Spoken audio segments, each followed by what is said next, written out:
Okay, another round of applause. If you like what you heard tonight, Thursday will be even better. If you didn't like what you heard tonight, it'll be better. Because Supian is also gonna be there, so that's why, yeah, if you don't like me, you should like Supian. Yeah, I mean, what's the reason? Okay, this just, a little note I thought. You said you were born in 1850. That's close. I was born in 1949. What date? What? Oh, June 16th, 1949, which means what? Tomorrow! Happy birthday. Happy birthday. Hey. Okay, quick, how old will I be tomorrow? Older. 77. Thank you, math boy. 94. Have you had your spanking yet, Owen? We can get the spanking machine going. We can oblige. This could be fun, actually. Okay, I was going to brag about my 9-year-old granddaughter since she was talking about kids. Well, I will anyway. Okay, all-A student, all-star on the softball team. She's on the swim team, and she's now at sleepaway camp doing riding. So there. Yeah. She is. I'm proud of her. I have a grandson too. He's 5. I shouldn't neglect him. He plays soccer. He plays softball. He's real smart. He's real nice, and he looks like me. with hair. Okay. Tough crowd. Is anybody from my class here yet? Oh, I guess not. Okay, Carol Sandberg. Hey, Carol.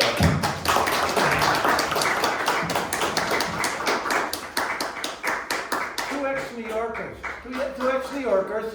And if that doesn't, hey, fucking A, fucking B, right? Son of a bitch bastard. Carol. God.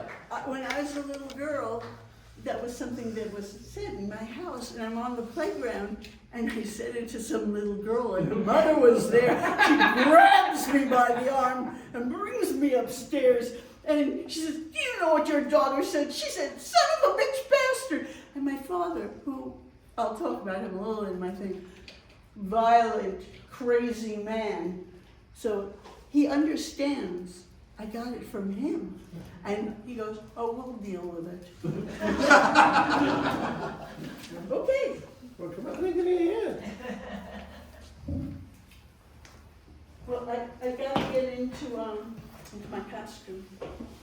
Those of you who know me, I like to dress girly girl. But for this story, and I'll tell you why I'm doing this story, I've been taking the storytelling class from Lauren, and the first time we had to tell a story about ourselves. And the next week he said, now tell it from a different point of view. Well, I guess I should probably talk you to that. And anyway, so this is a story that is told by the other point of view, and it's a little fictionalized. Gray hat, glasses. Don't I look like a boy?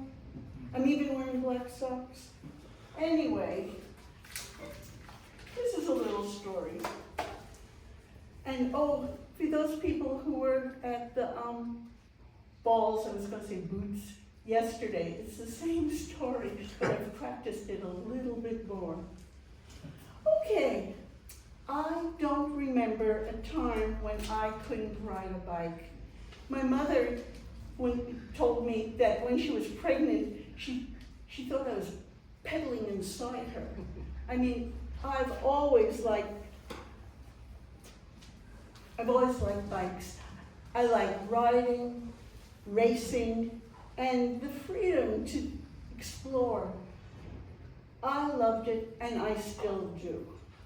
But bikes were a part of our married life because it was important to me. I thought she felt the same way. Over the years, I bought her a series of bikes. The last one was a sparkly gray Trek.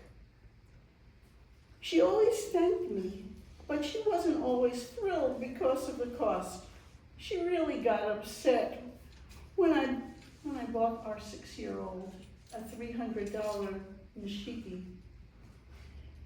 Oh, you know, she said, you could have gotten the same thing almost for $69 at Kmart. She's just gonna outgrow it next year.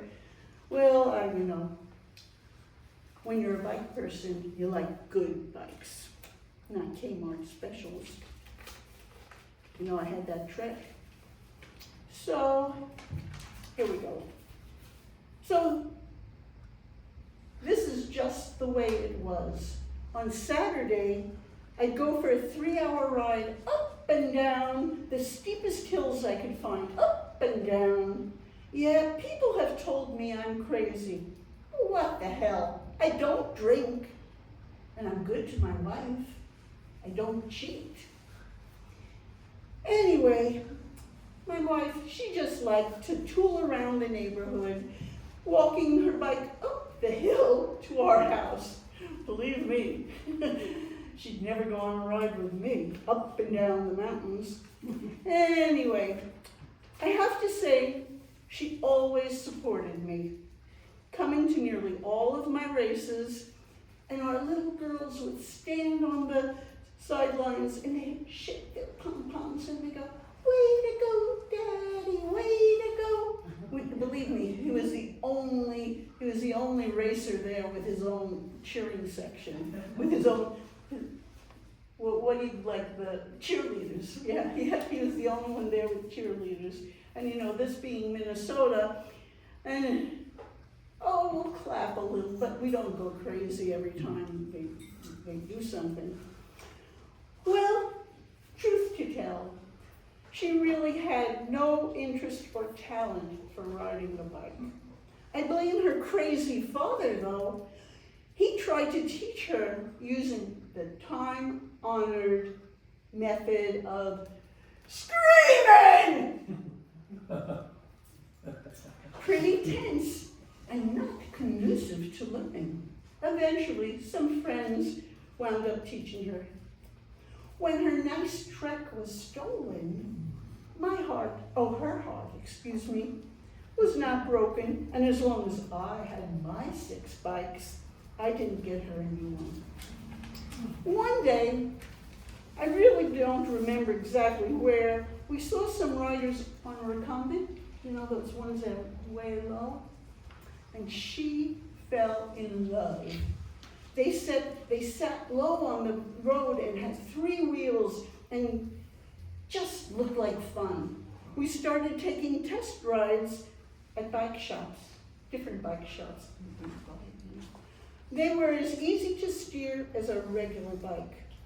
Unfortunately, they were all way over 1,000, some of them over 2,000. And we could not afford one. Lucky for me, she didn't know how much my custom track bike cost. And please, don't tell. Although she thought the recumbent bikes were, in her own words, nifty, she didn't want to spend so much when she'd only use it on occasion. She told me she absolutely did not want one of those upright trikes with the big basket behind. She said she looked like people in retirement villages, and she just did not want that. So last year, I got a yellow 3-wheeler with upright handles and a rear basket from Lowe's. It was a great deal. It looked perfect to me. She wasn't thrilled, but agreed to try it out. We went out to our parking area, and she had a hard time getting the idea that she couldn't lean into a turn like on a regular bike or a recumbent. I'm sorry, I lost my place. Oh, she couldn't get, it wasn't like a regular bike or a recumbent. So, sitting upright with the huge basket behind her, she said she looked like someone in a senior village. That was really important. After a few turns around the lot, it looked like she had it the hang of it, and I said she should try one of our bike paths. I never actually tried the trike myself. I mean, if you know how to ride, what could be the problem? Go ahead and call me a schmuck. The path started at a really slight, and I mean, not like that, but maybe that much of a, I mean, really slight angle. And I mean, well, I don't know exactly how it happened, but within feet of starting, she began to steer. So when she started to steer, it went off the path and fell over on the curb, landing on her side with the big, heavy trike on top of her. You all know my wife. She loves to talk. But not this time. Aside from moaning, as she cradled her elbow, she didn't say a word. I had to give all the info at the emergency room. She didn't want to talk when we got back. She just took a painkiller and went to bed in the other room. We're almost there. Wait a second. Oh yeah. It's been 3 days, and I asked her to say something. Just say something. The eerie silence was getting to me, and I said, just say something. I could tell she had something to say. She adjusted the strap on her sling, looked up and said in a very flat voice, I told you I didn't want a trike. She's right. I really don't listen. Carol.